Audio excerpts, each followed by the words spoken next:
What up, Patreon peeps? Hi, guys. Is this the first episode that I'm... No, I was in here, previous episode, in my office, episode, right? Mm-hmm.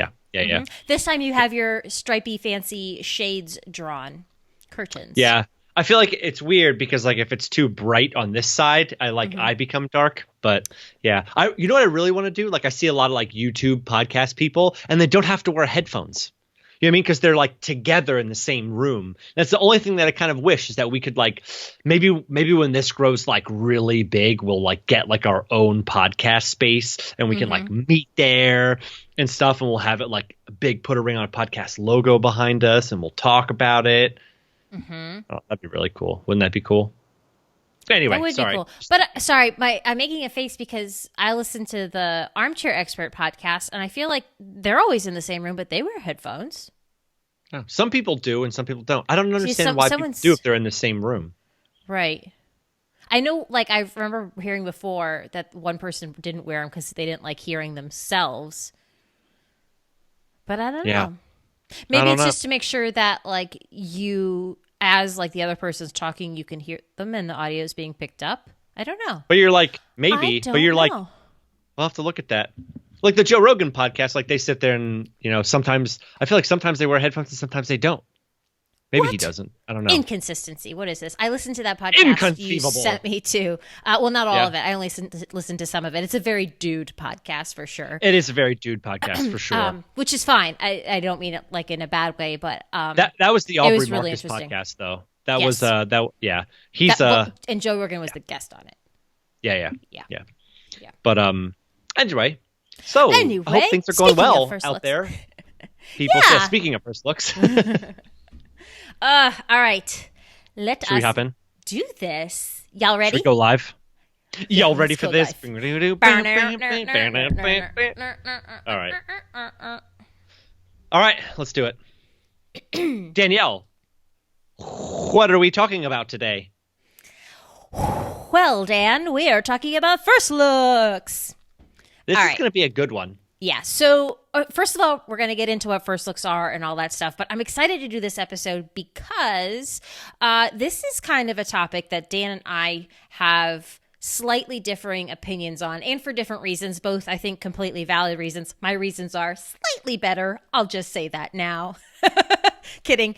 But no, we see things on different sides of the fence here. So I'm excited to get into this conversation. Yep. So let's assume that like people out there who are listening, which is very possible, that they have no clue what a first look is. An interchangeable term here is first look, reveal, that kind of thing. So a first look, assuming that you don't know what this is essentially like a private meeting between the couple before the ceremony, before any like traditional seeing, you know, the person walk down the aisle. It's a private meeting where they get to see each other and have like a little special moment away from the family members, away from the public eye. Essentially, that's it. Yep. It's your time to see each other, to take photos, to do all that.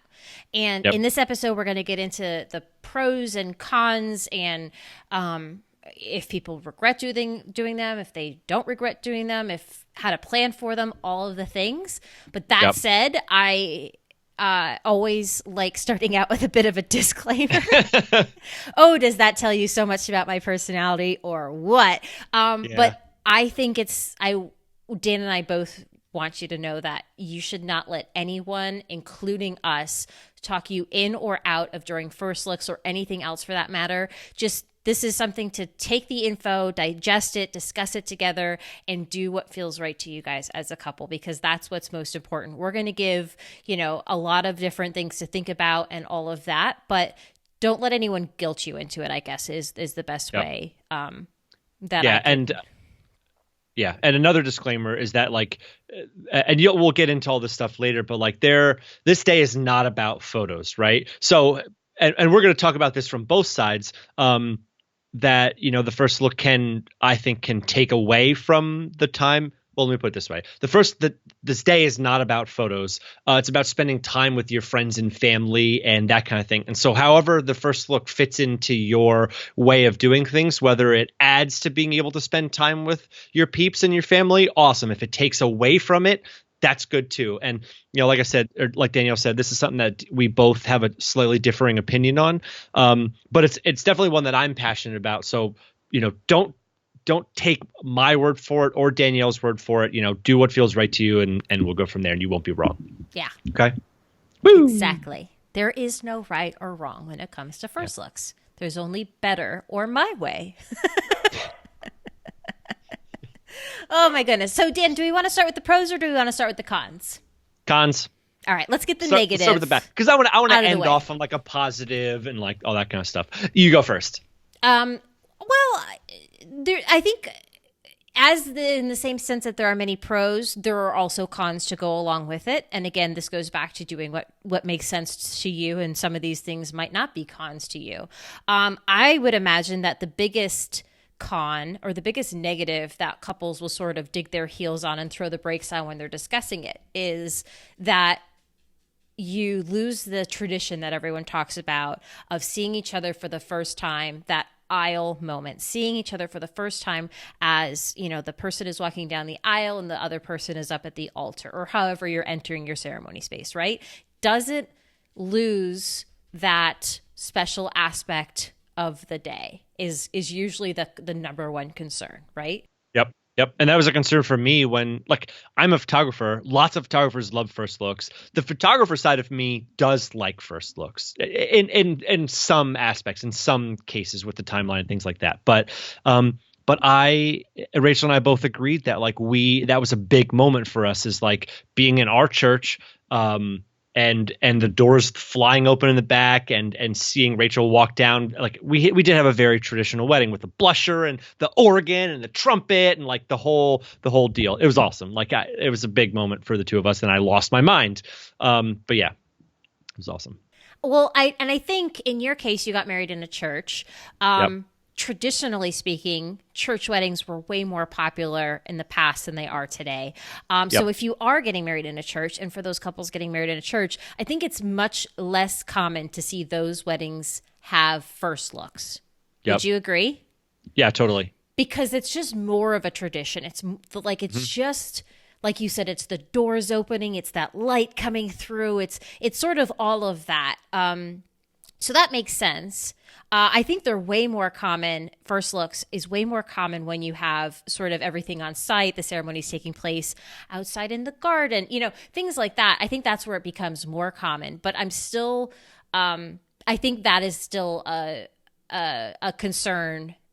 Is that you risk losing that traditional first view of each other down the aisle. Yeah. Are you superstitious? I am insanely superstitious. You'll be hard pressed to find somebody more superstitious to me, to the point where I will throw away a bottle of shampoo if I use that shampoo on more than 2 occasions and consistently have a bad day. I will throw away that shampoo. Yeah. So do you think that it's bad luck to do the first look beforehand? I don't think it's bad luck. Okay. I'm superstitious on things I believe in.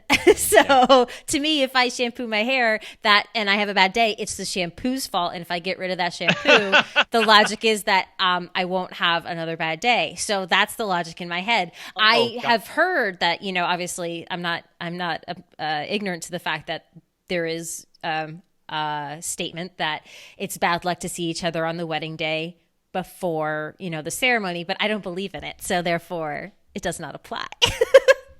Yeah. Do you? Okay. Is that a factor, do you think? I don't think it's bad luck, no. Yeah. For those out there who may also be superstitious, I give you permission and say it is only luck, and superstitions are only what you believe. And if you don't believe it, then it's not bad luck. If you believe it, then you're allowed to make your decision about it. Yeah. I mean, I've definitely seen first looks or couples choose to do a first look for the fact that they are just private people. They knew they were going to be emotional and they wanted that private time. They told all their friends, their family members, their wedding party, this is just a time for us, which bravo for sticking up for them, for saying no, this is our time. And also I feel way privileged to be a part of that moment. And that's why first looks for me is it's a constant battle where I almost feel like why are they spending this time for me? or with me? Like, why do I get to be there? And I'm just entrusted with this like really amazing moment that I need to capture and stuff. But also part of me is like, man, maybe they just need to like, I just want them to spend more time with their friends and family. Which to me is like, well, maybe we need to do like a small amount of photos and then have time with friends and family. I don't know. I'm all over the place about it. But anyway, getting back to our cons, which I feel like we'll throw some more of these things in here. But to kind of complete the thought of, if you are coming from a place of you want to do this, but you're worried it's going to be bad luck. At the end of this episode, we're going to talk about some alternatives to not actually seeing each other, but still, working around it. So to me, that's a way to get around that bad luck superstition, maybe. Yeah, I love it. Okay, so what are some other cons we got here? Well, logistically, and to me, this is a super valid point, is you'll probably need to start getting ready earlier in the day, like a few hours earlier in the day. So if you're a person who, if you guys need to start getting dressed at a certain time and you don't want hair and makeup to start before 9 a.m., you're going to have to figure it out. I have absolutely been part of wedding days where hair and makeup has started at 6 a.m. or earlier, which to me is a little on the early side, but that's what they wanted. And that's how they, structured the day to get in everything that they wanted. But it's definitely a factor. Yep. Yeah. I've had, couples who did a first look before like a traditional Catholic wedding at like 2:00.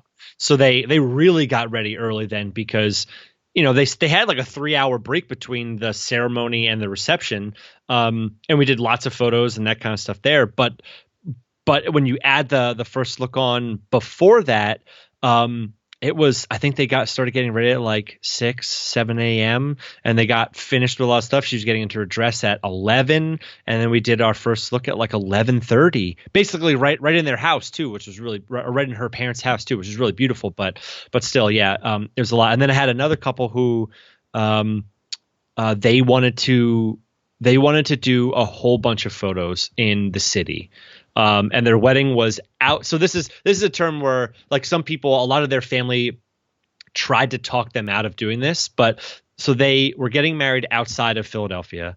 They met and fell in love at a college in Philadelphia, which is Drexel. And they've always had this idea of, we want to have our first look there. It's so meaningful. We want to do photos around the campus. And I said, okay, let's do it. So they got up, got started at like 6 a.m.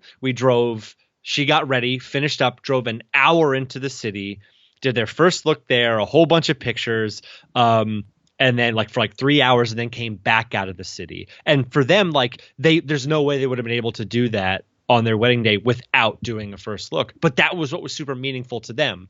And so that's why I thought, go for it, do a first look. Who am I to say no? You know what I'm saying? Right. That makes sense. I think another thing to think about outside of the timeline is what tends to happen is everybody's getting ready. And everybody has to get ready by a certain point. Hair and makeup needs to be done. Everybody needs to start getting dressed. And then you as the couple will go off and do photos. But your wedding party, and often your parents or anybody who's in that close VIP group, is sort of left waiting around for about an hour, half hour, 45 minutes, an hour plus, while you're off and doing photos. So you kind of, and if you've been in a wedding party, you'll know what I'm talking about here. It's this little bit of wait time. And I don't know, I have mixed feelings about it, because I feel like I'd never like to have people sitting and waiting around with too much extra whatever, like, come on, when is this going to be done? But at the same time, I feel like when you sign up and agree to be somebody's wedding party, you kind of do so with the thought that, yeah, my day's not going to be mine to dictate. It's I'm going to need to do what they need me to do. You know what I mean?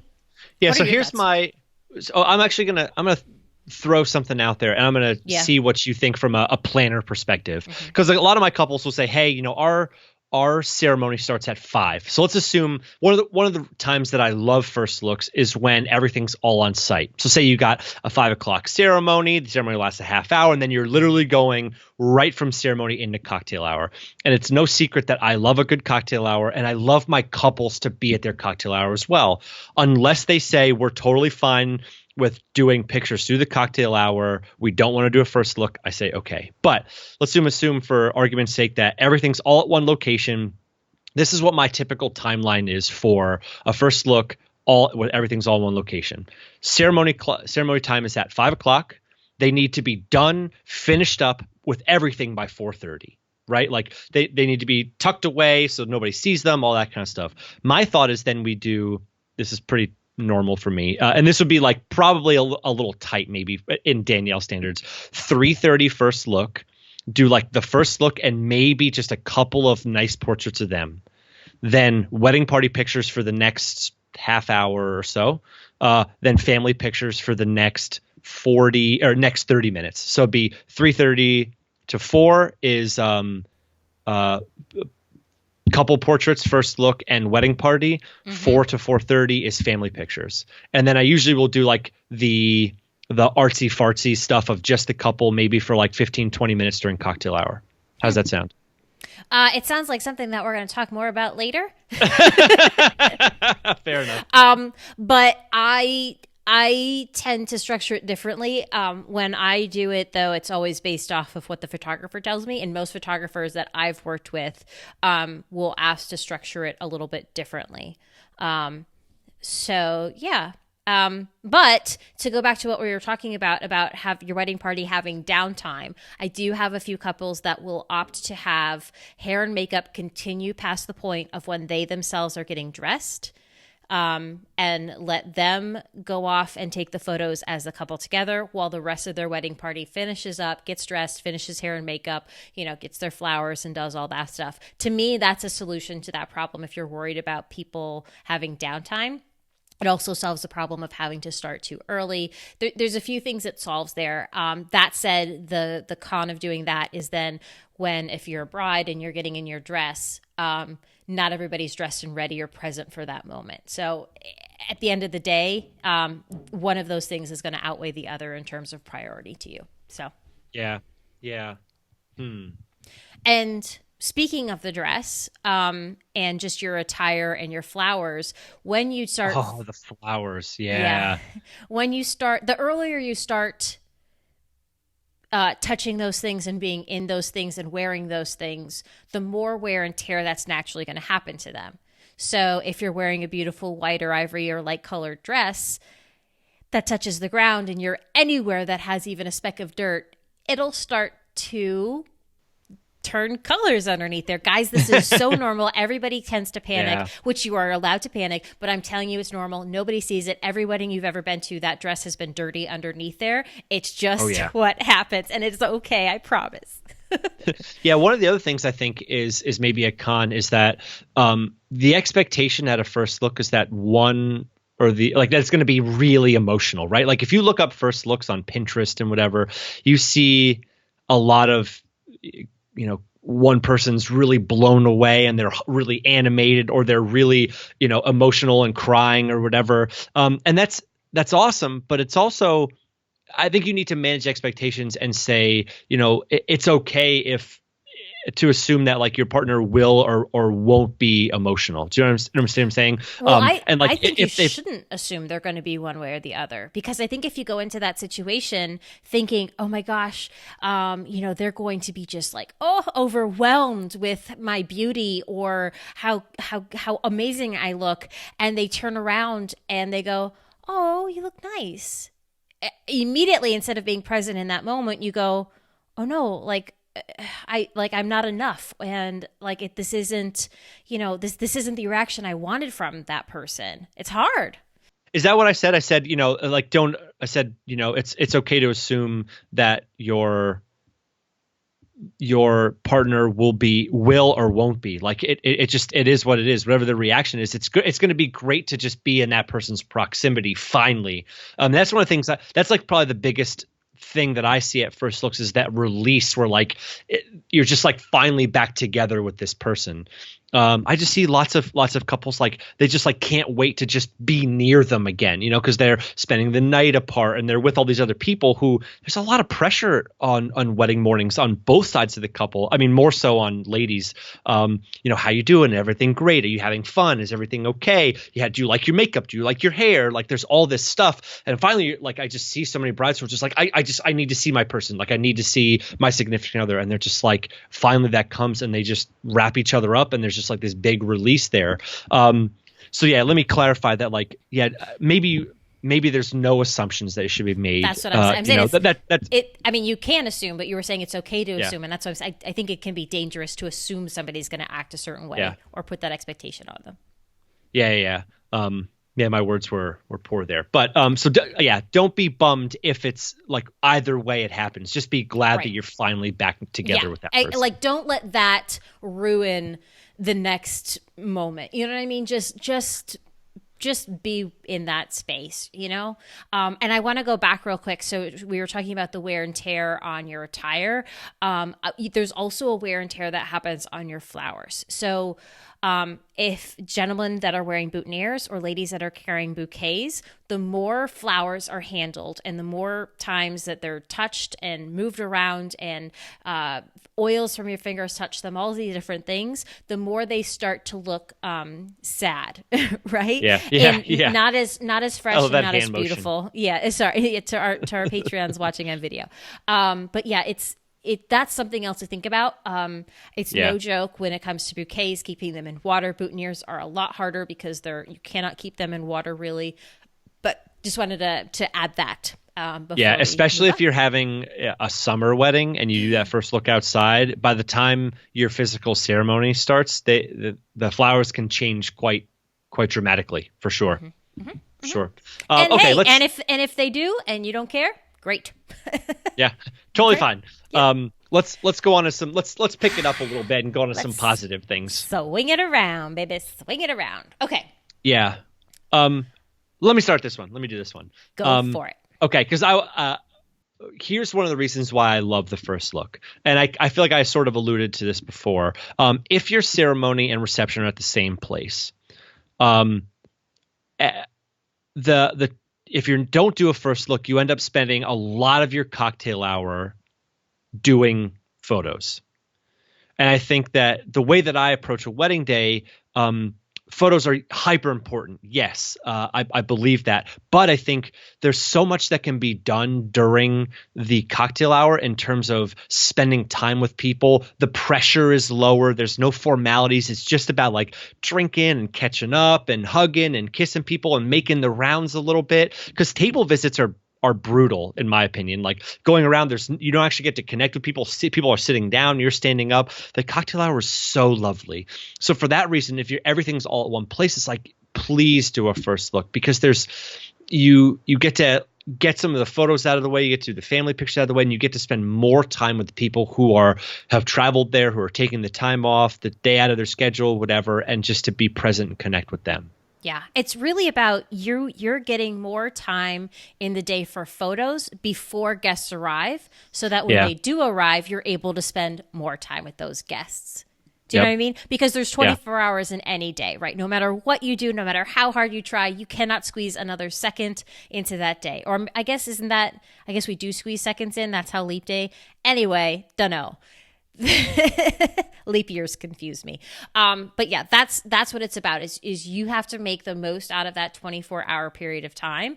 And sometimes first looks is one of the ways to do it, where you're able to spend time doing the things before guests arrive, so that when they do arrive, you can spend time with them. It's also, like you've said, Dan, it's more time together. If your ceremony doesn't start until 6 p.m. and you do not do first looks, which is okay, you're essentially spending 75% of your wedding day apart from one another.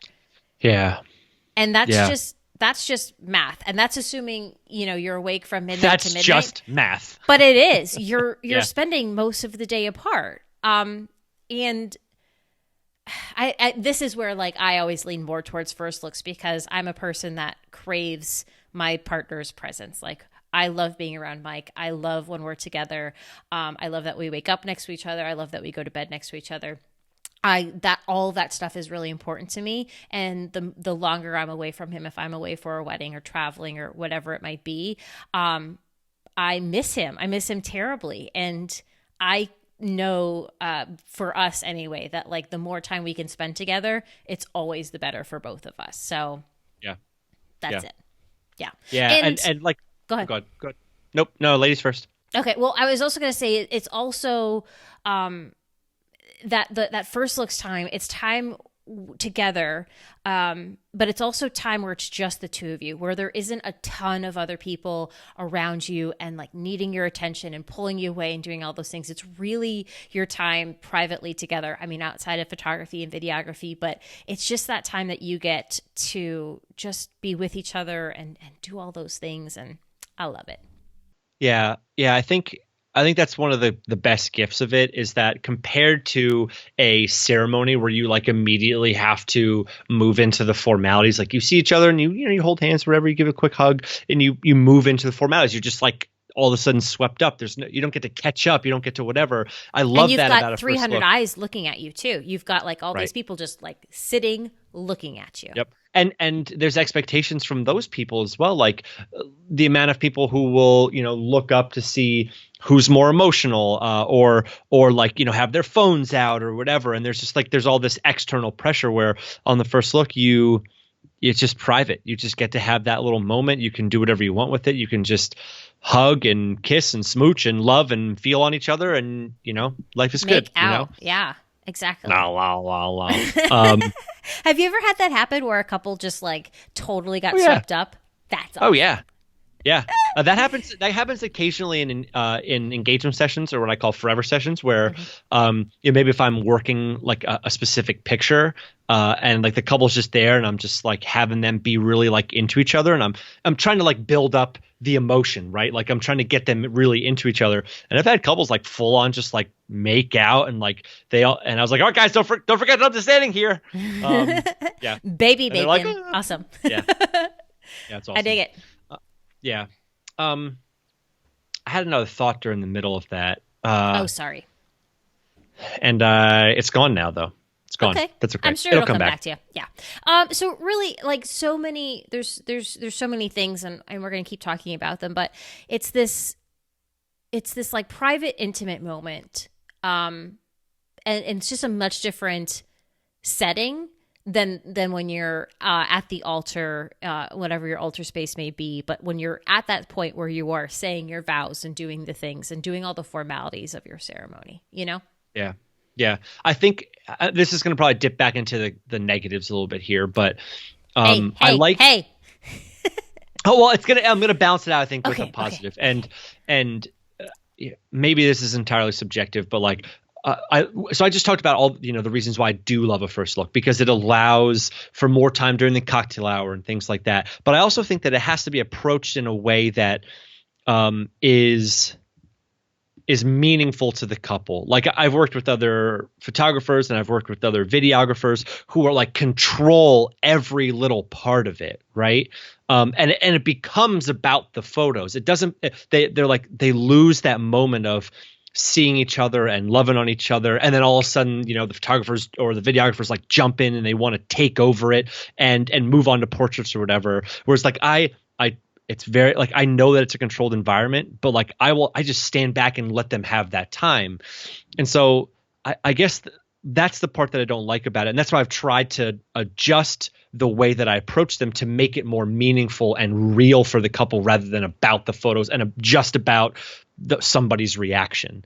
And so if it ends up being, if you do a first look because it makes sense for your timeline, because it makes sense that you're going to, spend time with your guests, or that you get to spend more time together throughout the wedding day, it's like, yes, that's awesome. All good reasons to do it. But if it's just for the photos and you're hoping for this amazing reaction from the other person, maybe that's the wrong way to look at it. And I hesitate to say wrong, but maybe that's just like there's a potential to be set up for disappointment there if it's just about the photos and this reaction, because you might get an amazing reaction just walking down the aisle, like I blubbered my face off as my wife walked down the aisle to me, and like that's a big moment for a lot of people. But yeah, just saying. Yeah. Have you ever had or heard of somebody regret doing them?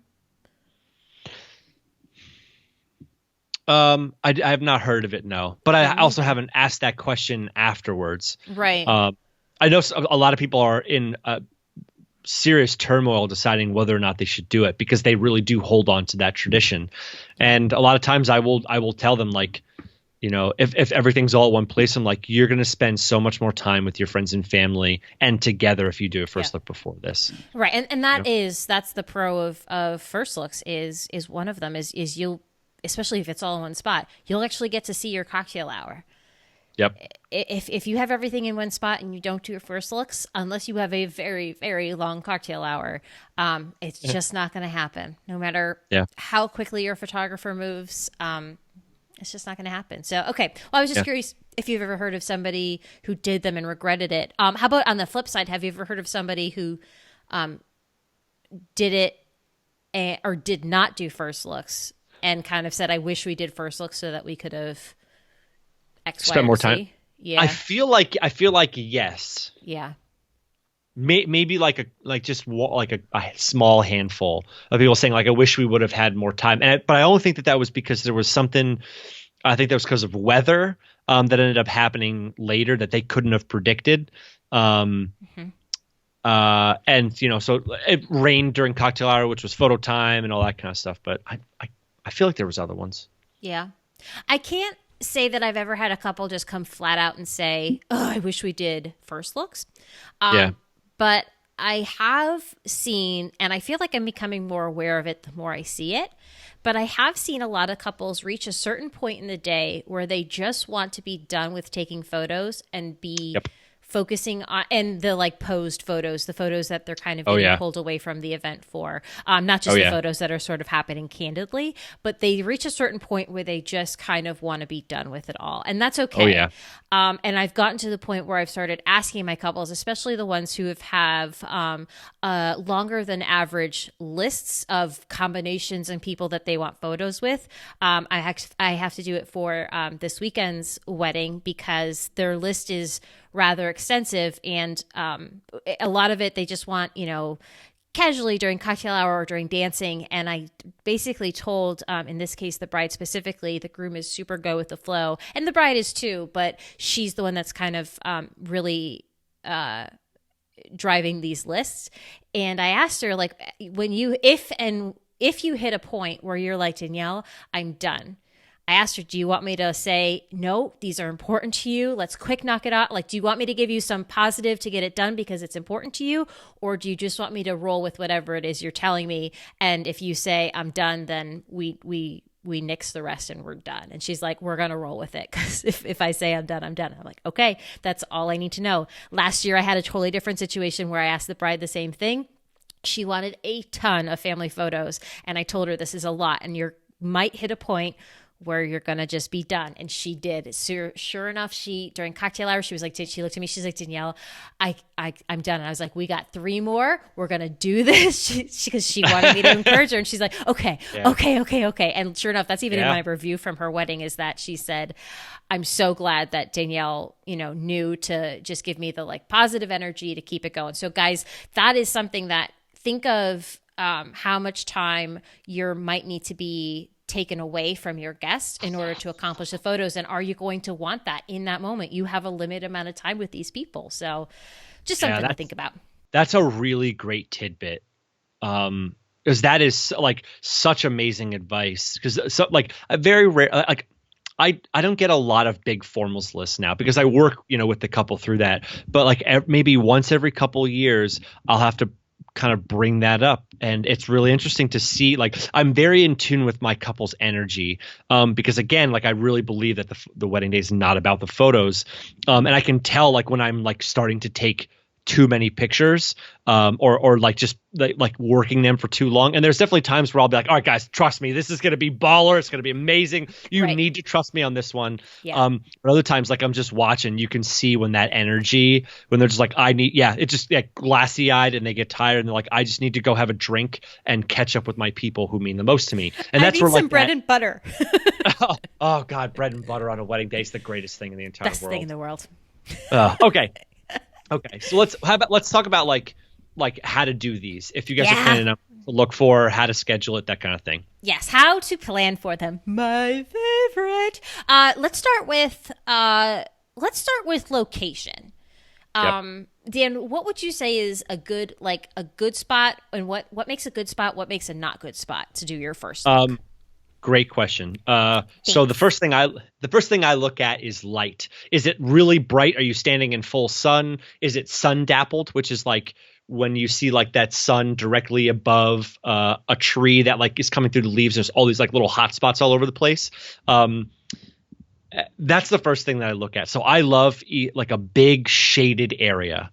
That's what shaded, big shaded Yeah. area, or I no, what's that's called open shade as well. right. See, that's where, to me, like you would think, okay, as a photographer, they want light. Okay, what's someplace that has like nice, big, beautiful sun? But you're saying shade. Yeah. So like think of like open shade would be considered when you're standing in the middle of a city, right? And you've got it's a Yes, beautiful, big, bright, sunny day out, but there's buildings on both sides. So you're not underneath a tree or anything like that. It's just that there's no direct sunlight hitting you. It's called open shade.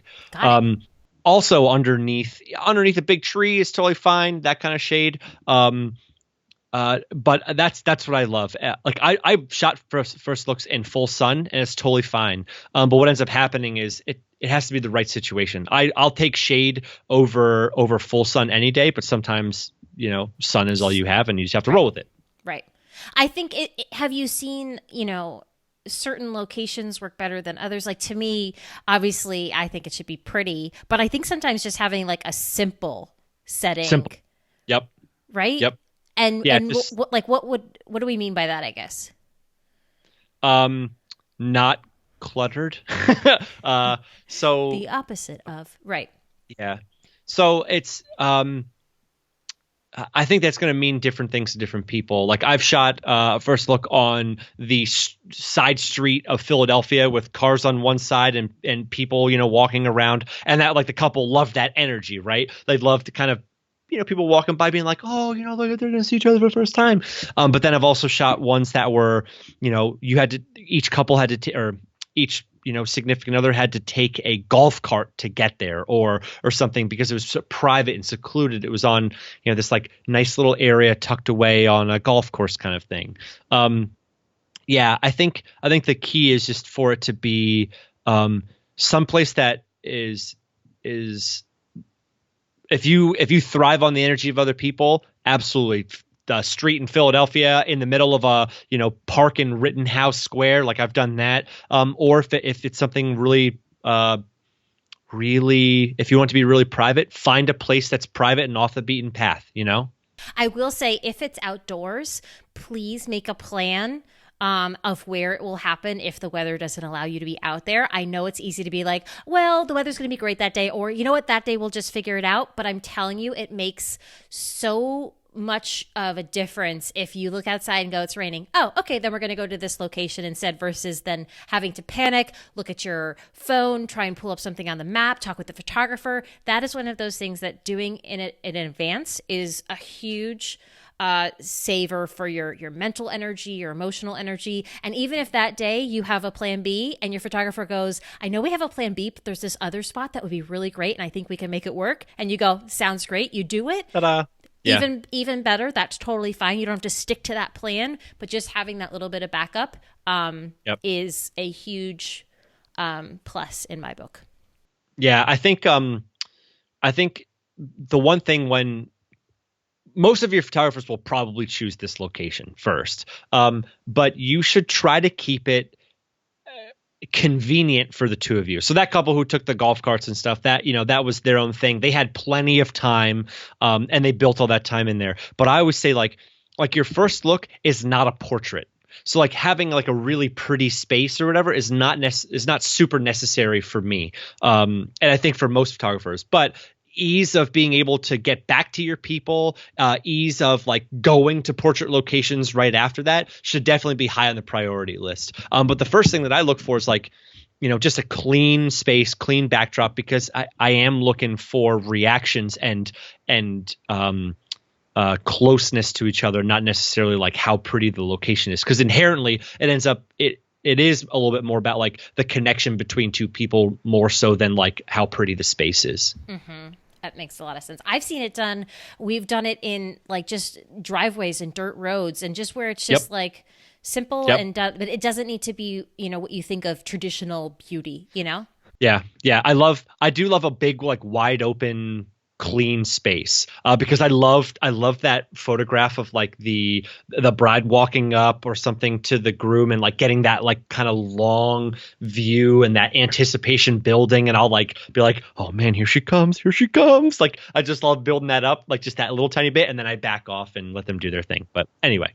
But if you are going to be traveling, guys, please just always make sure that you're factoring in tons of extra time for travel, for traffic, for hiccups, for anything that might go wrong. Obviously, you can't plan for everything, but if you've got like a 15-minute drive to get to your first look location because that location matters to you, factor in a few extra minutes, for running behind or for any little thing, that might potentially crop up. If you give yourself maybe like a buffer of like 5-10 minutes, I'm telling you in the long run, those 5-10 minutes will be much appreciated, because worst case, all you do is have extra time with that photographer in that space with your partner. So that's my big thing, is if you're leaving to do any type of photos and you have to travel, always factor in extra time with it for sure. Yeah, let's talk about timing about things, because I know I gave like my general timing that would probably be like the minimum that I would ask for, but what would you say as the logistical brains behind this? So the timing example you gave before, and guys, timelines are my jam. My brain thinks in timelines 24/7. Even that 100%. Is a timeline. So if you think of the scenario Dan gave, he said if the ceremony is at 5, we're done with photos a half hour before, which is 4:30. He wants an hour of time for photos, to get photos with the two of you together, with your wedding party and with your family, with most of the time kind of being with the family side of things. So what I tend to do, and that's an hour and a half before the ceremony, I double that, and I suggest 3 hours before the ceremony, that first start. Yeah. Okay. And now, obviously, guys, this comes into so many different factors of what I know about the couple. Are they typically couples that are, a couple that runs ahead? Are they on time? Are they maybe a little bit more late? Do they have a huge wedding party? Do they have a huge family list? All of those things come into play. If you're a couple that has 2 people in your wedding party and just family, parents and siblings in your family photos, I'm not going to tell you that 3 hours is what's needed, but here's what I normally structure. And maybe it's not 3 hours. I think it's 2.5 hours now that I think about it. So your ceremony is at 5 o'clock, right? We want to be done with photos by 4:30. I totally agree. I'm on the same page with that. I still factor in about a half hour for photos. When I'm working with a couple, I'm involved in the family photos in the sense of getting everybody together and gathered. So by nature, I tend to make that move a little bit faster. If you don't have a planner or coordinator that's going to help you with that, definitely assign somebody who's not in photos but knows people to get those groups together, right? Because your photographers wants to focus on composing the photo, making sure it's beautiful, not constantly looking down at a list, making sure they have everybody they need. It's a lot for one person to do. It's a lot for me to do. I can't imagine if I was also having to take a photo. Screw that. That'd be impossible. So the half hour for our family photos. So that means family's going to arrive around 4 o'clock. We're going to get our photos in.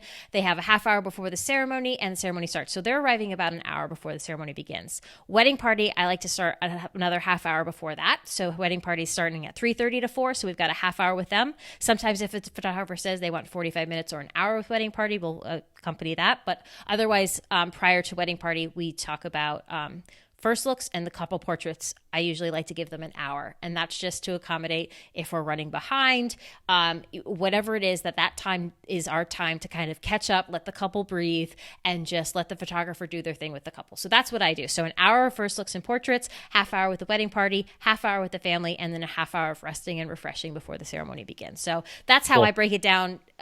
Again, so many factors come into play there.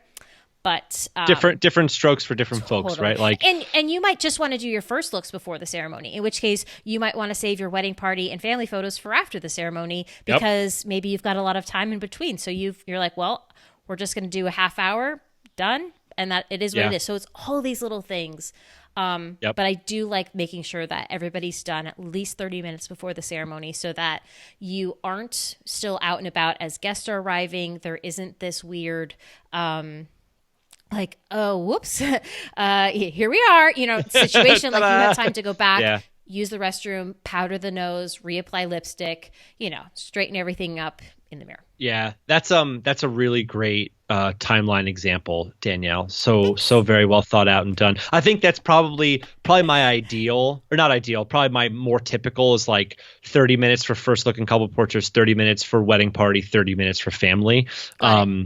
Yeah, somewhere around there. But like one of the things that I found I do really well with and that my couples respond really well with is doing all like as many of their wedding party and family pictures all at one time, and then doing like little stints of pictures of just them. So I'll do like, rather than having that hour for me, it's like I'll do that like 30 minutes of just like first look and them, and then maybe during cocktail hour we'll do like another like 10-15 minutes, and then maybe during sunset we'll do another 10-15 minutes, and like that like also gives them a little bit of break because they're coming out with me and I kind of walk ahead of them, let them catch up and talk and whatever. So yeah, I like that. Yeah. Also, to add, because we're talking about photos, when we talk about family photos that are happening before the ceremony, make sure, what was that?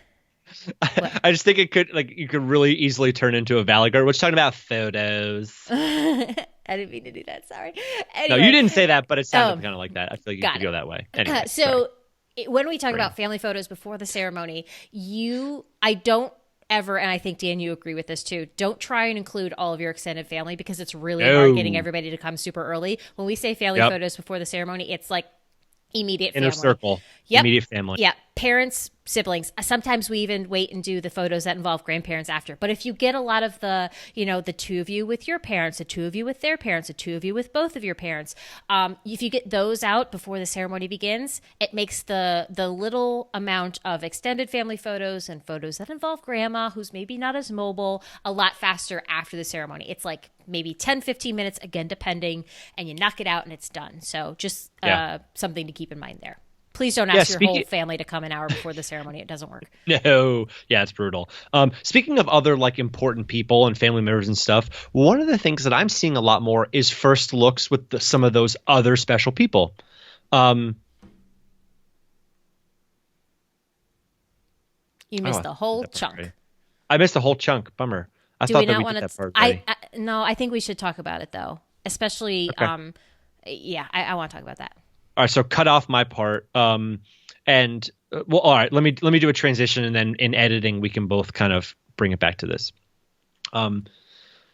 Okay, so let's talk about the like logistics of setting this whole thing up, right? Because we're gonna go directly from your like you two seeing each other, your first look, into a bunch of other things that involve other people, wedding party, family members, that kind of thing, right? Well, even I want to talk about, because I'm never really there for the first look moment because like we've said it's really private and intimate. So how do you typically set that up? Because my couples always ask me, Danielle, what do we do? And I go, don't worry, the photographer will tell you because I don't know, or at least not enough to confidently tell them. So how do you situate that?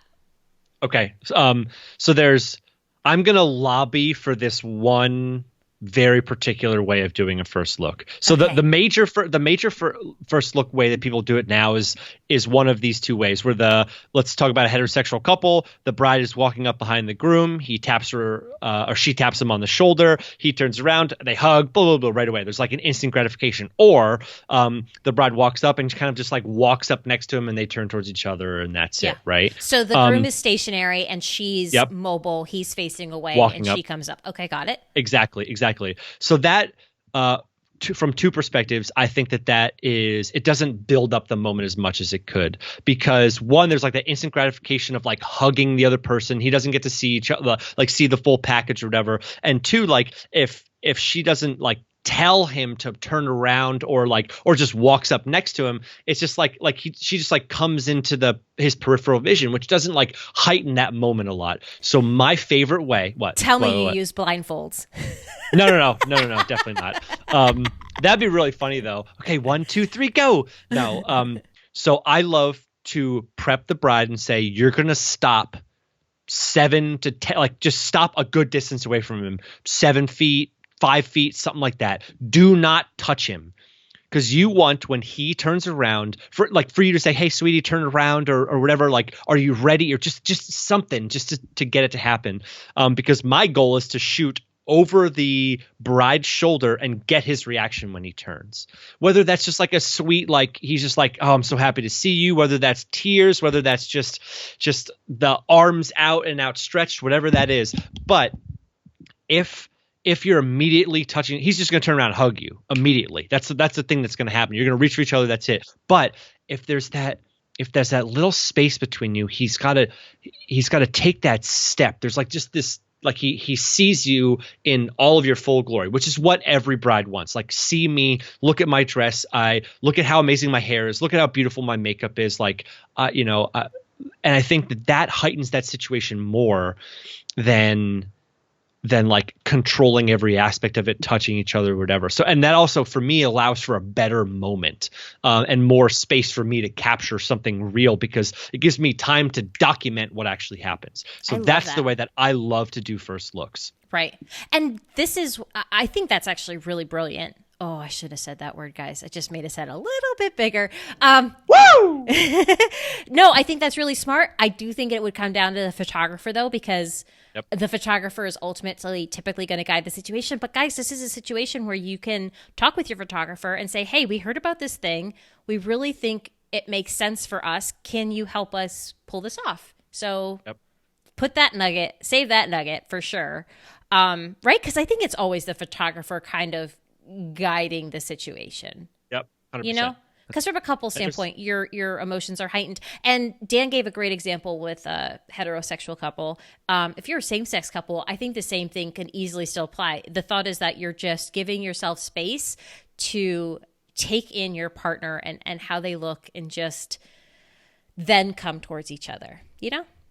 I mean, I've seen all kinds of really fun ones. Like, one of the most memorable first looks I had was indoors, and there was these big giant pillars in this hotel. Like 4 foot by 4 foot square pillars, you know what I'm saying? And I had the couple on either side of the pillar, and they reached around and did like a first touch we're going to talk about in a minute. And then they just peeked around and saw each other for the first time, and they had to kind of walk out, and it was great. I've also had one where like the couple's on either side of a door, which is another thing that we'll talk about. And they like stepped out. Another one where they were like back to back. So they could do like a first look completely with each other, where like she wasn't seeing him from the back, and then he turned around and saw her. Like she wrote like a little note. They they had some of their wedding party help them into position back to back, and then she slipped him this little note. I forget what it said, but it was something really cute. And then they turned around together and saw each other for the first time. So it's like there's lots of different like fun little ways to do it. Yes, exactly. And with that too, in my experience, the wedding party and the parents will always want to watch what's happening. They will always be in a window or door or something. Like, they will be hanging out of anything they can just to see it. And I think that's something where if you're okay with that, that's fine. But if you want it to be more private, I think it's great for you to let them know that, because if it comes from the photographer or the planner or your hair and makeup people saying like, oh, no, don't do that, they're going to look at us and be like, screw you, we're doing it anyway. But if it comes from you, that's like, guys, we love you, but we really want this moment to be kind of private and intimate just for us, they'll respect it a lot more. So just make sure, or otherwise you'll just have a bunch of little peeping Toms in the background of your photos. Yeah. And speaking of family, Dan, did you have you been doing more first looks with like parents and things like that? Let's talk about that real quick. Yeah, so there's like two big ones that I've seen a lot, which is like a first look to your wedding party, and then a first look to parents, right? So these are usually reveals from bride to dad or something like that, or I've seen groom to mom, and those are just really sweet like ways, because I guarantee you that your parents have been thinking about this day since you were probably born. It's a big moment for many people or many parents, and it's exciting. And the same thing with wedding parties. I love that, especially if you've got like a core group of people who've supported you and who you're like really good friends with. That's a great way, like a great little reveal. And I'd actually love to see more like groomsmen, more guys doing that with their grooms. I think that'd be hilarious. Like, that'd be awesome. Yeah, it'd just be awesome. So yeah, there's some other like funky little ones that you can do than just, the couple. Yeah. And it's, I think anytime you do that, you just want to make sure everybody who is part of it is dressed, ready to go, photo ready. I had one bride who could not wait to just do photos, and she was just so excited. She was like glowing.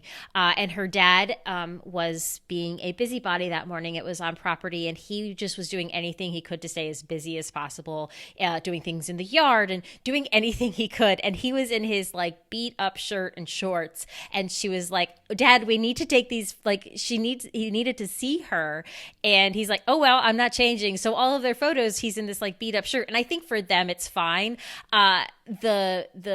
The detailed person in me is like, I kind of wish he was in his like really nice suit, but to them it didn't matter, and it was what it was. But that was an interesting situation. I love the first looks with the dads. I think I'm a girl who's close to my dad, and I love those moments a lot, for sure. Love that. So can we talk about some first look alternatives, or just interesting things that we've seen in our experience that people may want to consider, if you're like, oh, I don't know if I want to do a first look, but I like this idea of like being in the presence of my partner. What do you think?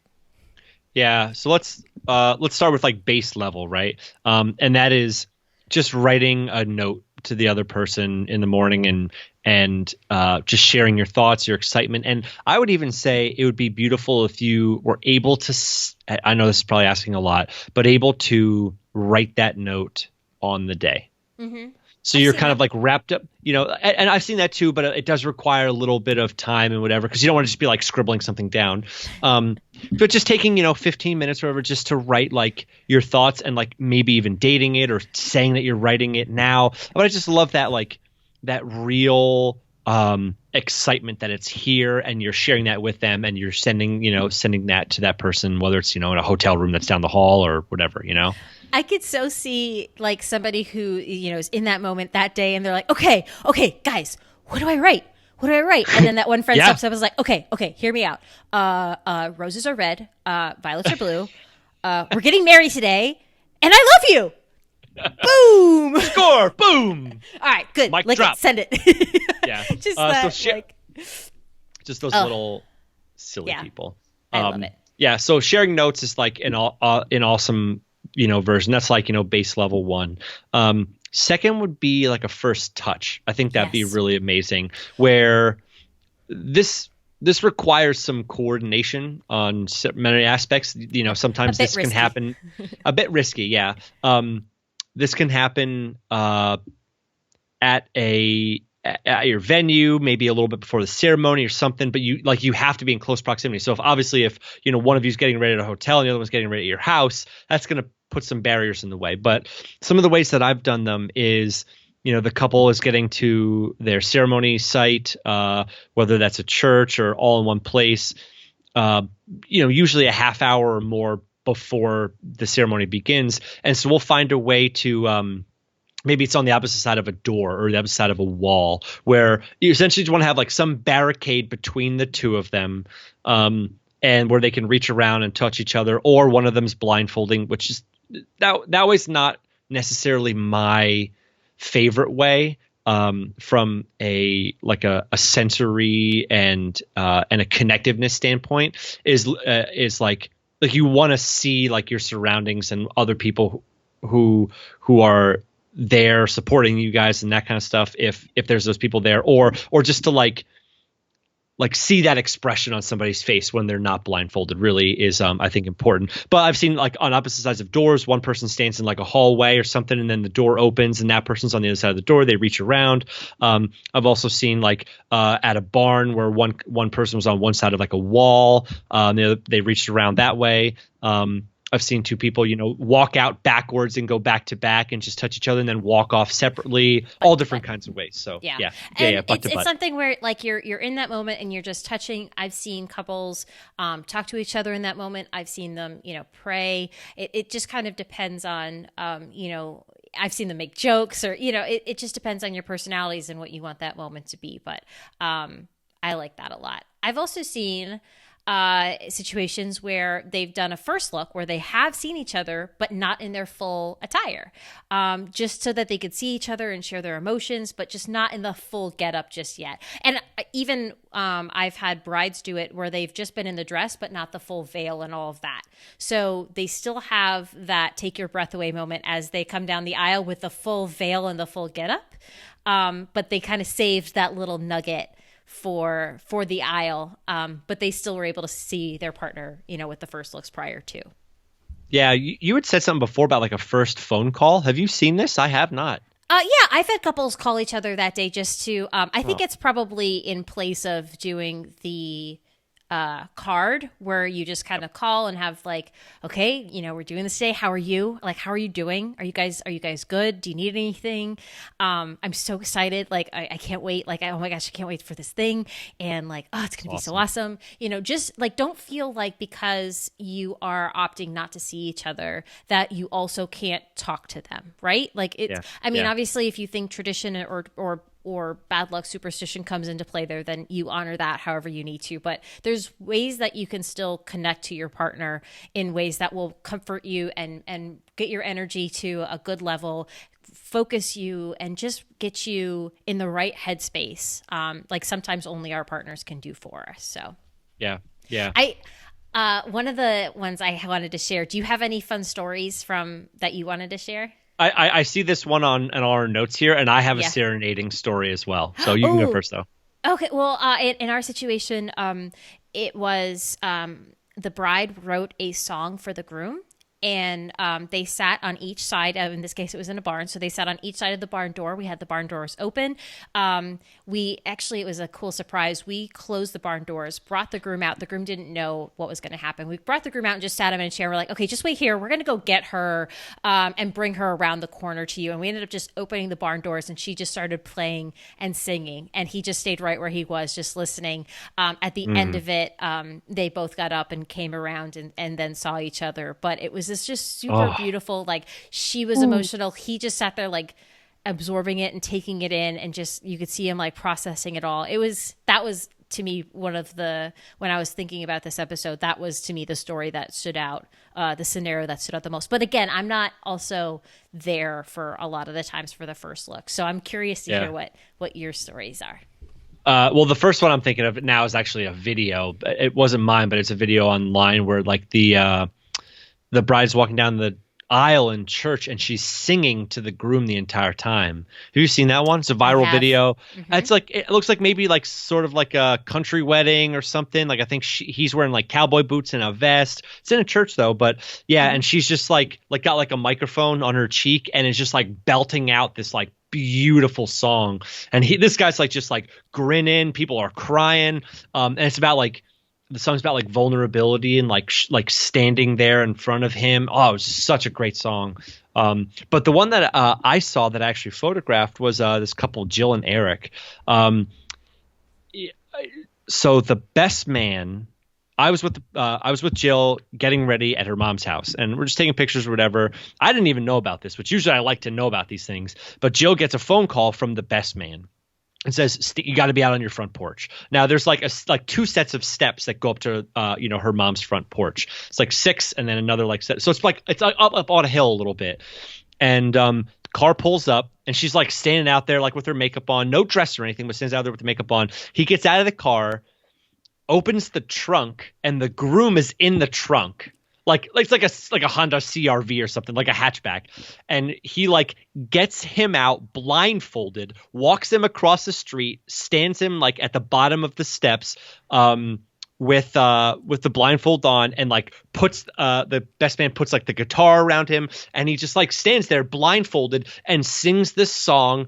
I forget what song it was, but it was like, a popular song. Just sings the song, and like her mom's out there, and like the bridesmaids are out there, and everybody, like Jill's just like standing there like soaking it up. Listen, I need to look back at these pictures now that I'm thinking about it.